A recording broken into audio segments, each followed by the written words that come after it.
আজ 26শে জুলাই কার্গিল দিবস। ঠিক আজকের দিনেই পাকিস্তানকে রীতিমতো ভারতীয় সেনারা পর্যদস্ত করেছিল। পাকিস্তানের বিরুদ্ধে ভারতের ঐতিহাসিক বিজয় এবং ভারতীয় সেনাদের বীরত্বকে আজ স্মরণ করে এই দিনটি উদযাপন করা হচ্ছে।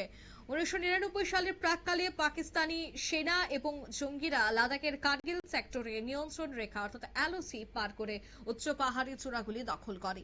শত্রুদের হাঁটাতে ভারত সরকার অপারেশন বিজয় নামে একটি সামরিক অভিযান শুরু করে।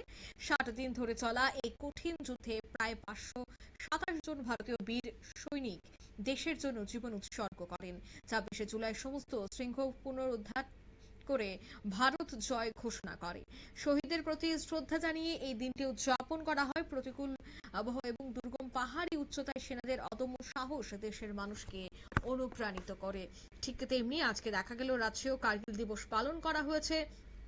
আগরতলার লিচুবাগান স্থিত অ্যালবার্ট একটা ওয়ার মেমোরিয়াল পার্কে বীর শহীদ জওয়ানের প্রতি শ্রদ্ধা নিবেদন করে, যেখানে উপস্থিত ছিলেন রাজ্যপাল ইন্দ্রসেনা রেড্ডি নাল্লু।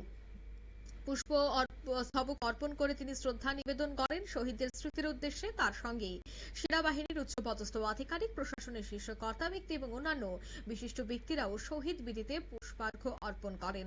অনুষ্ঠানে কার্গিল যুদ্ধের আত্মবলিদান, বীর সেনানীদের বীরত্ব, দেশপ্রেম এবং আত্মত্যাগের কথা স্মরণ করা হয়।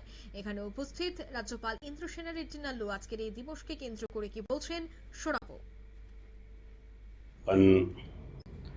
अपने घर में कोई बुजुर्ग आदमी गुजर जाने के बाद हर साल उनके रिमाइंड करते हुए उनके बाद में अपन श्रद्धांजलि घटित करते हैं। वैसे ही अपना देश के लिए ये कारगिल में जो जवान, वीर जवान शहीद हुए हैं, उन लोगों को आज हम इधर उनको मनन करते हुए उनके जो वीर कार्यक्रम है, जो शहीद हुए हैं, उनको ये करते हुए हम प्रार्थना करने के लिए उन लोगों के आत्मा को भगवान अच्छा ये देने के लिए आया हूँ।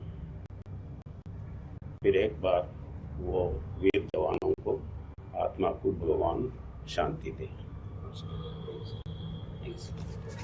আপনারা শুনলেন রাজ্যপালের বক্তব্য। তিনি বলছেন যারা এই যুদ্ধে শহীদ হয়েছেন তাদের প্রতি শ্রদ্ধা জানিয়ে এদিন এই অনুষ্ঠানটির আয়োজন করা হয়েছে। প্রত্যেক বছরই করা হয়ে থাকে, এই বছরও কিন্তু তাদের স্মরণ করে উদযাপনটি করা হয়েছে, যেখানে শ্রদ্ধা এবং প্রার্থনাও করা হয়। নিয়ে নিচ্ছি ছোট্ট একটি বিজ্ঞাপন বিরতি, সঙ্গে থাকুন।